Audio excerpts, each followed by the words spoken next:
Maithili express की शानदार प्रस्तुति। भैया भर की छठी माई सुन हमर कोरबा के। म्यूजिक डीजे शिवा बरसा खुशी रिकॉर्डिंग स्टूडियो बलुआ। अखिया से झर झर गिरै छौ मैया लोरबा के, मैया गिरै छौ हमरा लोरबा के, मैया गिरै छौ हमरा लोरबा के। कहिया भर भी छठी माई सुन हमर कोरबा के, कहिया भर भी छठी माई सुन हमर कोरबा के। अखिया से झर झर गिरै छौ मैया लोरबा के, मैया गिरै छौ हमरा लोरबा के, मैया गिरै छौ हमरा लोरबा के। कहिया भर भी छठी माई सुन हमर कोरबा के, कहिया भर भी छठी माई सुन हमर कोरबा के।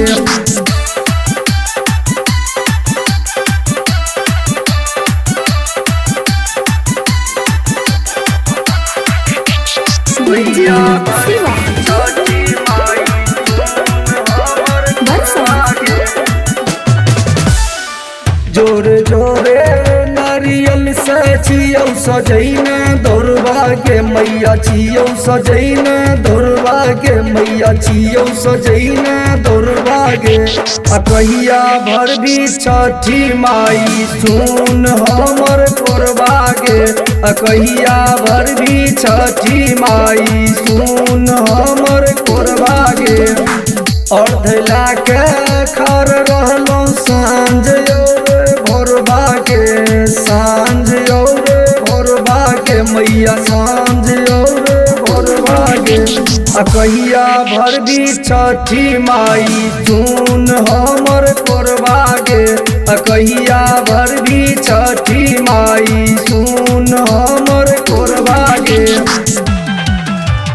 कहिया भर भी छठी माई सुन हमर कोरबा के। डीजे शिवा बरसा खुशी रिकॉर्डिंग स्टूडियो बलुआ। अरजी करै चौरुबनी लंडन चैतो या चरबा के, अमरजीत न चैतो या चरबा के, सीतो न चैतो या चरबा के।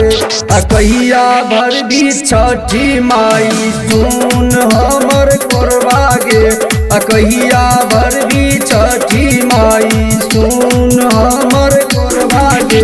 आकाश गैरेज सुनियाही चौक सहरसा, प्रोप्राइटर रोबन जी।